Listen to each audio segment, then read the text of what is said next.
Hello hi friends, അസ്സാം വലൈക്കും, welcome back.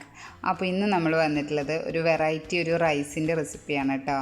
ഒരു തേങ്ങാച്ചോറിൻ്റെ നമ്മുടെ റേഷനരി വെച്ചിട്ട് ചെയ്യാവുന്ന നല്ല ടേസ്റ്റും കളറിലും ടേസ്റ്റിലൊക്കെ മറ്റുള്ള തേങ്ങാച്ചോറിൽ നിന്ന് വ്യത്യാസമായിട്ടുള്ളൊരു റൈസാണ് കേട്ടോ. തേങ്ങാച്ചോറാണ് നമ്മളിന്ന് ചെയ്യുന്നത്. അപ്പോൾ അതിനാവശ്യമായിട്ടുള്ളത് നമ്മുടെ റേഷൻ കടയിൽ നിന്ന് കിട്ടുന്ന പുഴുങ്ങലരി, വെള്ള അരിയാണ്. അപ്പോൾ ഞാൻ 2 ഗ്ലാസ് അളവിനാണ് എടുക്കുന്നത്. അപ്പോൾ 2 ഗ്ലാസ് അരി എടുത്തിട്ടുണ്ട്. ഇനി അത് നന്നായി കഴുകണം കേട്ടോ. റേഷനരി ആയതുകൊണ്ട് നന്നായി കഴുകുക. കരടൊന്നും ഇല്ല അതിൽ. കരടുണ്ടെങ്കിൽ അതൊക്കെ ഒന്ന് പറക്കിയെടുക്കണം. അപ്പോൾ ഇതിൽ കരടൊന്നും ഇല്ലാത്തതുകൊണ്ട് ഞാനത് നന്നായി കഴുകുകയാണ്. ഒരു 4-5 പ്രാവശ്യം കഴുകി അത് വെള്ളത്തിലിട്ട് മാറ്റി വെക്കുക. ഒരു 20 മിനിറ്റ് മാറ്റി വെച്ചാൽ മതി. അപ്പോഴേക്കും നമുക്ക് മറ്റു മസാല റെഡിയാക്കാം. ഞാൻ ഒരു മുറി തേങ്ങ എടുത്തിട്ടുണ്ട്, ഒരു പിടി ചുവന്നുള്ളി, ഒരു 2 ടീസ്പൂൺ വലിയ ജീരകം എടുത്തിട്ടുണ്ട് കേട്ടോ. ഇത്രയും നമ്മൾ മിക്സിയിലിട്ടിട്ട് ഒന്ന് ക്രഷ് ചെയ്തെടുക്കുക. വെള്ളം ഒഴിക്കുക ഒന്നും ചെയ്യരുത്, ജസ്റ്റ് ഒന്ന് ക്രഷ് ചെയ്തെടുത്താൽ മാത്രം മതി. കുറച്ച് മഞ്ഞൾപ്പൊടിയും കൂടി ഇടണം കേട്ടോ. ഈ മഞ്ഞൾപ്പൊടിയാണ് അതിൻ്റെ കളർ കൊടുക്കുന്നത്. അപ്പോൾ ഇനി ഞാനൊരു കുക്കർ വെച്ചിട്ടുണ്ട്. അതിലേക്ക് തേങ്ങാച്ചോറായതുകൊണ്ട് തന്നെ വെളിച്ചെണ്ണ ഒഴിച്ചിട്ടുണ്ട്. പിന്നെ ഒരു നുള്ളു ഉലുവ. എണ്ണ ഒന്ന് ചൂടായി കഴിഞ്ഞാൽ ഒരു നുള്ളു ഉലുവ ഇട്ട് കൊടുക്കുക. ഒരു പച്ചമുളക് ഇട്ട് കൊടുക്കുക. പിന്നെ നമ്മളതിലേക്ക് ഒരു സവോള, ഇതിന് പകരം നിങ്ങൾക്ക് വേണമെങ്കിൽ ചെറിയ ഉള്ളി വേണമെങ്കിൽ ഇടാം, ചുവന്നുള്ളി ഒരു 4-5 എണ്ണം ഇട്ടാലും മതി. ചെറുതായി അരിഞ്ഞിട്ട് ഇട്ട് കൊടുത്താലും മതി. ഞാനിപ്പോൾ സവോളയാണ് ഇട്ടിട്ടുള്ളത്. സവോള ഒന്ന് ചെറുതായിട്ടൊന്ന് മൂത്ത് വരുന്ന വരെ ഒന്ന് ഇളക്കി കൊടുക്കുക കേട്ടോ. ഇനി അതിലേക്ക് ഒരു തക്കാളി ഇട്ട് കൊടുക്കുക. ഇനി തക്കാളി നന്നായിട്ട് ഇളക്കി കൊടുക്കുക. ഒന്ന് ആ എണ്ണയിലൊന്ന് സോട്ടായി കിട്ടുന്നവരെ ഒന്ന് ഇളക്കി കൊടുക്കുക. ഇനി നമ്മൾ ഇട്ട് കൊടുക്കാൻ പോകുന്നത് നമ്മൾ അരച്ച് ക്രഷ് ചെയ്ത് വെച്ച തേങ്ങയാണ് കേട്ടോ.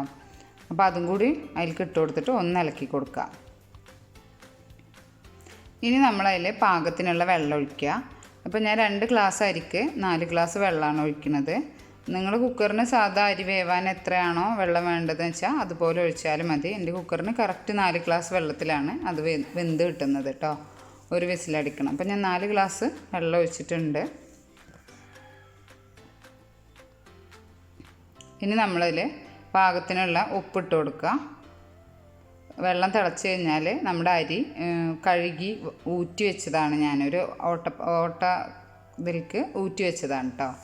അപ്പോൾ അതിനി അതിലേക്ക് ഇട്ട് കൊടുക്കുക. എന്നിട്ട് ഒന്ന് തിളക്കും വരെ വെയിറ്റ് ചെയ്യുക. തിളച്ച് കഴിഞ്ഞാൽ പിന്നെ നമ്മൾ നന്നായി ഒന്ന് ഇളക്കി കൊടുത്തിട്ട് ഇനി അത് കുക്കർ അടച്ച് വെക്കണം. അപ്പോൾ അതിൻ്റെ മുന്നേ നമ്മൾ കുറച്ച് മല്ലിയിലയും കൂടി അതിലിട്ട് കൊടുക്കണം.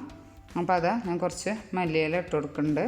പിന്നെ കുറച്ച് നെയ്യ്, പശു നെയ്യോ ഡാൽഡയോ എന്തെങ്കിലും. ഇപ്പോൾ ഞാനെടുത്തിട്ടുള്ള മിൽമയുടെ നെയ്യാണ്. അത് 1 ടീസ്പൂൺ ഒന്ന് അതിൻ്റെ മുകളിൽ ഒഴിച്ച് കൊടുക്കുക.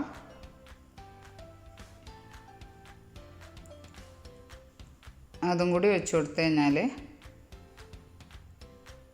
പിന്നെ നമ്മൾ അതൊന്ന് ഇളക്കി കൊടുത്തിട്ട് ഇനി അത് അടച്ച് വെക്കണം. അതിന് മുന്നേ വേണമെങ്കിൽ നമുക്കൊരു ഒരു 1/2 ടീസ്പൂണോ 1 ടീസ്പൂണോ ചെറുനാരങ്ങ നീരും കൂടി വേണമെങ്കിൽ ഒഴിച്ച് കൊടുക്കാം. എൻ്റെ അടുത്ത് ഇല്ലാത്തതുകൊണ്ട് ഞാൻ ഒഴിച്ചിട്ടില്ല, അല്ലെങ്കിൽ തൈരായാലും മതി. ഇനി കുക്കർ അടച്ച് വെച്ചിട്ട് ഒരു വിസിൽ വരുന്ന വരെ നമ്മൾ വെയിറ്റ് ചെയ്യുക. ഒരു വിസിൽ വന്ന് ഞാൻ എയറൊക്കെ പോയതിന് ശേഷം ഞാൻ തുറന്ന് നോക്കി. ഞാൻ കുറച്ച് നെയ്യും കൂടി, പശു നെയ്യും കൂടി ഞാൻ അതിൻ്റെ മുകളിൽ ഒഴിച്ചിട്ടുണ്ട്. ഇനി അതൊന്ന് നന്നായി ഒന്ന് ഇളക്കി കൊടുക്കണം, ഇല്ലെങ്കിൽ അതിങ്ങനെ കട്ട പിടിച്ച് നിൽക്കും. അപ്പോൾ നമ്മളത് നന്നായിട്ടൊന്ന് അടി മുകളിലായിട്ട് ഇങ്ങനെ ഇളക്കി കൊടുക്കുക.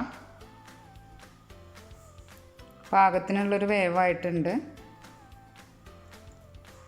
ഇനി നമുക്കത് സെർവ് ചെയ്യാം കേട്ടോ. ഞാനിതിൻ്റെ കൂടെ കോമ്പിനേഷനായിട്ടുള്ളത് ബീഫ് കുറുമയാണ്. ബീഫ് കുറുമേൻ്റെ റെസിപ്പി ഞാൻ ഇട്ടിട്ടുണ്ടായിരുന്നു, വേണമെങ്കിൽ ഞാൻ ലിങ്ക് ഷെയർ ചെയ്യാം. പിന്നെ തൈരും പുളിയിഞ്ചിയും പപ്പടം ഒക്കെയാണ് ഞാൻ കൂട്ടിയിട്ടുള്ളത്. നല്ല ടേസ്റ്റുള്ളൊരു വെറൈറ്റി തേങ്ങാച്ചോറാണ്. അപ്പോൾ എല്ലാവരും ട്രൈ ചെയ്ത് നോക്കുക. വീഡിയോ ഇഷ്ടമായി ലൈക്ക് ചെയ്യുക. ഫ്രണ്ട്സിനും ഫാമിലിക്കൊക്കെ ഒന്ന് ഷെയർ ചെയ്ത് കൊടുക്കുക. പിന്നെ ആരെങ്കിലും സബ്സ്ക്രൈബ് ചെയ്യാതെ കാണുന്നുണ്ടെങ്കിൽ ഒന്ന് സബ്സ്ക്രൈബ് ചെയ്ത് സപ്പോർട്ട് ചെയ്യുക. ഓക്കെ, അപ്പോൾ അത്രയാണ് നമ്മുടെ തേങ്ങാച്ചോറിൻ്റെ റെസിപ്പി. എല്ലാവരും ട്രൈ ചെയ്ത് നോക്കാം കേട്ടോ.